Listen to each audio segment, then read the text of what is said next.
ಇರೋದ್ರಿಂದ ನಾನು ಈ ಒಂದು ಪುಸ್ತಕವನ್ನ ಆಯ್ಕೆ ಮಾಡ್ಕೊಂಡೆ. ಈ ಒಂದು ಪ್ರಕಾಶ್ ಖಾಡೆ ಅವರು ಹುಟ್ಟಿದ್ದು ಜಮಖಂಡಿ ತಾಲೂಕಿನ ತೊದಲಬಾಗಿ ಗ್ರಾಮದೊಳಗ. ಅವರು ತಮ್ಮ ವಿದ್ಯಾಭ್ಯಾಸವನ್ನ ತೊದಲಬಾಗಿ ಒಳಗ ಮುಗಿಸಿ ಮುಂದ SSLCಯನ್ನ ಬಾದಾಮಿ ತಾಲೂಕು ಕೆರೂರೊಳಗ ಮುಗಿಸಿ BA ಪದವಿಯನ್ನ ನಮ್ಮ ಇಳಕಲ್ಲೊಳಗ ಮುಗಿಸಿ ಈಗ ನವೋದಯ ಕಾವ್ಯದ ಮೇಲೆ ಜಾನಪದ ಪ್ರಭಾವ ಅನ್ನುವಂತಹ ಒಂದು ವಿಷಯವನ್ನ ಮಂಡಿಸಿ ಡಾಕ್ಟರೇಟ್ ಪದವಿಯನ್ನ ಪಡೆದುಕೊಂಡಿರ್ತಕ್ಕಂಥ ಡಾಕ್ಟರ್ ಪ್ರಕಾಶ್ ಖಾಡೆ ಅವರು ಅವರಿಗೆ ಜಾಸ್ತಿ ಏನಪ್ಪಾ ಅಂತಂದ್ರೆ ಜನಪದದ ಮೇಲೆ ಬಹಳ ಆಸಕ್ತಿ. ಅವರು ಯಾಕಂದ್ರೆ ಅವ್ರು ತಾವು ಬರೀ ಮುಂದಾಗ ಹೇಳ್ಕೋತಾರ, ನನ್ನನ್ನ ಬಹಳ ಪ್ರಭಾವಕ್ಕೆ ಒಳಗಾಗಿದ್ದು ಅಂದ್ರೆ ಅವರ ತಂದೆಯವರು. ಯಾಕಂದ್ರೆ ಅವ್ರು ಹೇಳ್ತಾರ ನನ್ನ ತಂದೆಯ ಬದುಕೇ ಒಂದು ಜಾನಪದ ಅಂತೇಳಿ. ಹಾಗಾಗಿ ಈ ಒಂದು ಜಾನಪದವನ್ನು ಮೊದಲ ನೀವು ಈ ಬುಕ್ಕವನ್ನು ತಗೊಂಡೋದ್ನ ಗ್ರಾಮ್ಯ ಅನ್ನೋದು ಏನಾರ ಇರ್ಬೋದು ಅಂತ ಓದ್ಕೊಂತ ಹೋದಾಗ ಇಂಟ್ರೆಸ್ಟ್ ಬಂದಿದ್ದು ಏನಪ್ಪಾ ಅಂತಂದ್ರ ಈ ನಾವು ಜಾನಪದ ಹಬ್ಬಗಳನ್ನ ಆಚರಣೆ ಮಾಡ್ತೀವಿ. ಈ ಒಂದು ಹಬ್ಬಗಳ ಆಚರಣೆ ಒಳಗ ಹಂಗೆ ಹಬ್ಬಗಳನ್ನ ಆಚರಣೆ ಮಾಡ್ತೀವಿ, ಅದ್ರ ಹಿಂದಿರ್ತಕ್ಕಂಥದ್ದು ಒಂದು ಉದ್ದೇಶ ನಮ್ಗೆ ಗೊತ್ತಿಲ್ಲ. ನಾವೆಲ್ಲ ಹೆಣ್ಮಕ್ಳು ಗೌರಿ ಹಬ್ಬ ಮಾಡ್ತೀವಿ, ಎಲ್ಲಾದ್ರು ಮಾಡ್ತೀವಿ. ಇದು ಗೌರಿ ಹಬ್ಬವನ್ನ ಯಾಕೆ ಆಚರಣೆ ಮಾಡ್ತೀವಿ, ಗೌರವವನ್ನು ಕುಂದಿರ್ಸುದು ಯಾಕ, ಅವ್ರು ಬ್ರಾಹ್ಮಣರ ಮನ್ಯಾಗ ಯಾಕೆ ಕುಂದಿರ್ತಾರ ಅನ್ನೋದು ಒಂದು ಉದ್ದೇಶದೊಳಗ ಇದ್ರೊಳಗೆ ಆತ ಗಂಗೆ ಗೌರಿ. ಯಾಕಂದ್ರ ಸೌತಿ ಮತ್ಸರದಿಂದ ಶಿವನ್ ಜೊತೆ ಗುದ್ದಾಡಿದ್ರು ಅಂತ. ಗುದ್ದಾಡಿ ಗಂಗೆ ಏನ್ ಮಾಡ್ತಾ ಅಂತ ಜೋರಾಗಿ ಮಳೆಯನ್ನ ಸುರಿಸ್ಬಿಡ್ತಾನ. ಜೋರಾಗಿ ಮಳೆಯನ್ನ ಸುರಿಸಿದಾಗ ಗಂಗೆ ಏನ್ ಮಾಡ್ತಾ ಅಂತ ಮೊಣಕಾಲುದ್ದ ನೀರು ನಿಂದಿರ್ತಾ ಅಂತ ಗೌರಿ ಕೊಚ್ಕೊಂಡು ಹೋಗ್ಬಿಡ್ತಾನ. ಅವಾಗ ಶಿವ ಹೇಳ್ತಾನಂತ, ನೀನು ಬೆಸ್ತರ್ ಮನಿಯೊಳಗ ಹೋಗು, ವರ್ಷಕ್ಕೊಮ್ಮೆ ಮಾರಿ ಹಬ್ಬ ಮಾಡ್ತಾರ ನಿನಗ, ಗೌರಿ ನೀನ್ ಕೊಚ್ಕೊಂಡು ಹೋಗಿಯಲ್ಲ, ನೀನು ಸೀದಾ ಬ್ರಾಹ್ಮಣರ ಮನಿಗೆ ಹೋಗು, ಆ ಬ್ರಾಹ್ಮಣರ ಮನಿಯೊಳಗ ವರ್ಷಕ್ಕೊಮ್ಮೆ ನಿನಗ್ ಹಬ್ಬ ಮಾಡ್ತಾರ, ನಿಮ್ಮಿಬ್ಬರು ನಡ್ಬರ್ಕ ನಾನು ಶಿವರಾತ್ರಿ ದಿನ ಬಂದು ನಿಮ್ಮಿಬ್ಬರು ನಾನ್ ಸಲ್ಲೋಗ್ತೀನಿ ಅಂದ್ರ ಇದೊಂದು ಓದ್ಕೊಂತ ಹೋದಂಗೆಲ್ಲ ಸ್ವಲ್ಪ ಇಂಟ್ರೆಸ್ಟ್ ಬರಾಕತ್ತು.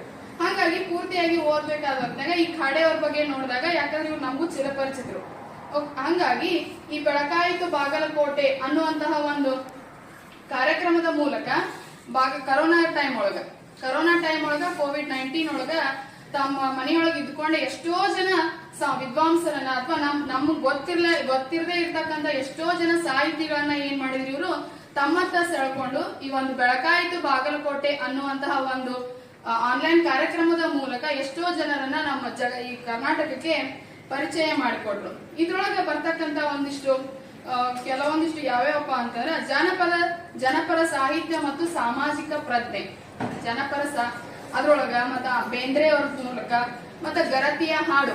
ಯಾಕಂದ್ರ ಹಲಸಂಗಿಯ ಗೆಳೆಯರು ಅಂತಂದು ಬರ್ತಾರೆ. ಆ ಹಲಸಂಗಿಯ ಗೆಳೆಯರೊಳಗ ಸಿಂಪಿ ಲಿಂಗಣ್ಣ ಅವರು, ಮಧುರ ಚನ್ನರು. ಈ ಹಲಸಂಗಿ ಊರಿಗೆ ಯಾಕೆ ಹೆಸರು ಬಂತು ಅನ್ನೋದು ಕೂಡ ಬಹಳ ವಿಚಿತ್ರ ಐತಿ. ಯಾಕಂತಂದ್ರೆ ಆದಿಶಾಹಿಯರ ಒಬ್ಬ ರಾಜ ನೀರಾಟಿಯಾಗಿ ಕಾಡಿನೊಳಗ ಸಂಗವ ಅನ್ನಕ್ಕಿ ಮನಿಯೊಳಗ ನೀರ್ ಕುಡದಂತ. ಆ ಸಂಗವ ಅನ್ನಕ್ಕಿ ಮನಿ, ಆ ಸಂಘವನ್ನ ಕೂಡ ಅವ್ ಮದ್ವೆ ಆದಂತ. ಆ ಸಂಗವ ನಕ್ಕೋತ್ನಾಗ ಆಕಿನ ಹಲ್ ಕಂಡು ಅಂತ, ಅದಕ್ಕ ಹಲಸಂಗಿ ಅಂತ ಹೋಗಿ ಹಲಸಂಗಿ ಆಯ್ತು. ಸೊ ಈ ರೀತಿ ಆಗಿರ್ತಕ್ಕಂಥ ಇಂಟ್ರೆಸ್ಟಿಂಗ್ ಇರುವಂತವು ಕೂಡ ಬಂದು. ಹಾಗಾಗಿ ನಮ್ಮ ಜನಪದ ಸಾಹಿತ್ಯ ಏನಪ್ಪಾ ಅಂತಂದ್ರ ಪ್ರತಿಯೊಬ್ಬರೊಳಗೂ ಹಾಸು ಹೊಕ್ಕಾಗಿರ್ತಕ್ಕಂಥ ಜಾನಪದ ಸಾಹಿತ್ಯ ಇದು. ಯಾಕಂದ್ರೆ ಈಗ ನಾವು ಹೆಣ್ಮಕ್ಳು ಕುಟ್ಟುವಾಗ ಬೀಸುವಾಗ ಹಾಡ್ತಕ್ಕಂಥ ಹಾಡು, ಇದ್ರೊಳಗೂ ಕೂಡ ಎಷ್ಟೋ ಹಾಡುಗಳನ್ನ ಅವ್ರು ಏನ್ ಮಾಡ್ಯಾರ ಅಂತಂದ್ರ ಸಂಗ್ರಹಿಸ್ಯಾರ. ಹಾಸ ಬಂಡಿಯ ಮೇಲೆ ಹಾದು ಹೋದವನ ಯಾರ, ಪಾದ ಮೂಡ್ಯಾವ ಪರಿಪರಿ ಬಲ ಭೀಮ ಹಾದು ಹೋಗಿ ಅನ್ನ ಜಳಕಕ್ಕ.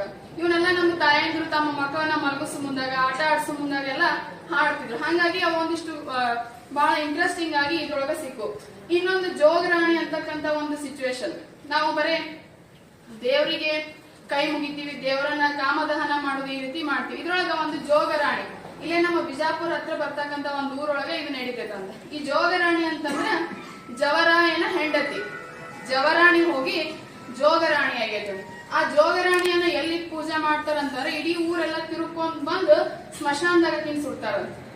ಆ ಸುಟ್ಟೊತ್ನಾಗ ನಮ್ಮ ಆ ಊರೊಳಗಿರ್ತಕ್ಕಂಥ ಎಲ್ಲಾ ನೆಗೆಟಿವಿಟಿ ಹೋಗುತ್ತಾ ಅನ್ನೋದು ಆ ಜನರ ಒಂದು ನಂಬಿಕೆ. ಇದು ಕೂಡ ಹೊಸದಾಗಿ ಅನಿಸ್ತು. ಯಾಕಂದ್ರೆ ನಮ್ಮ ಉತ್ತರ ಕರ್ನಾಟಕದಾಗ ಎಷ್ಟೋ ಮಂದಿ ಈ ಜೋಗರಾಣಿ ಪದ್ಧತಿ ಕೂಡ ನಮ್ಗೆ ಗೊತ್ತಿರ್ಲಿಲ್ಲ. ಇನ್ನೊಂದು ಬಾಗಲಕೋಟೆಯ ಹೋಳಿ ಹಬ್ಬ. ಈ ಬಾಗಲಕೋಟೆ ಹೋಳಿ ಹಬ್ಬ ಇದು ಎಲ್ಲ ಇಡೀ ನಮ್ಮ ದೇಶದೊಳಗನೆ ದೊಡ್ಡದಾಗಿರ್ತಕ್ಕಂಥ ಒಂದು ಹಬ್ಬ.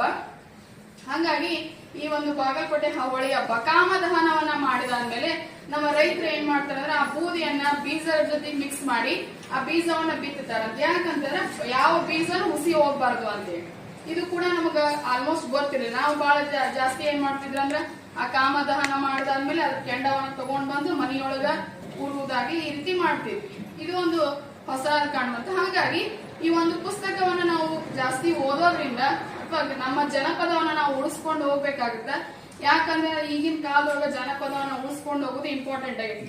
ಯಾಕಂತಂದ್ರೆ ನಾವೇನ್ ಮಾಡ್ತೀವಿ ಅಂದ್ರೆ ತಂತ್ರಜ್ಞಾನದ ಬೆನ್ ಹತ್ತಿ ಜ್ಞಾನವನ್ನ ಮರ್ತೀವಿ. ಮರ್ತಿದ್ದಕ್ಕೆ ಏನೆಲ್ಲ ಅನುಭವಿಸಕತ್ತೀವಿ ಅನ್ನೋದು ಗೊತ್ತಿದ್ದು, ಸಂಪತ್ತಿದ್ದರೂ ಸಂತೃಪ್ತಿ ಇಲ್ಲ, ಆಡಂಬರವಿದ್ದರೂ ಆರೋಗ್ಯವಿಲ್ಲ, ಕೈತುಂಬ ಸಂಬಳವಿದ್ದರೂ ಸಂಬಂಧಗಳಿಲ್ಲ, ಬರೀ ಬದುಕುವುದಕ್ಕಾಗಿ ನಾವು ಬದುಕಕತ್ತೀವಿ. ಅದಕ್ಕೋಸ್ಕರ ಈ ಒಂದು ಪುಸ್ತಕವನ್ನ ಓದಿದ್ವಪ್ಪ ನಾವು ಅಂತಂದ್ರ ಈ ಪ್ರಕಾಶ್ ಖಾಡೆ ಅವರು ಬಹಳ ತುಂಬಾ ಚೆನ್ನಾಗಿ ಬರ್ದಾರ. ಹಾಗಾಗಿ ಎಲ್ಲಾರು ತಗೊಂಡು ಓದ್ರಿ ಅಂತ ಹೇಳಿ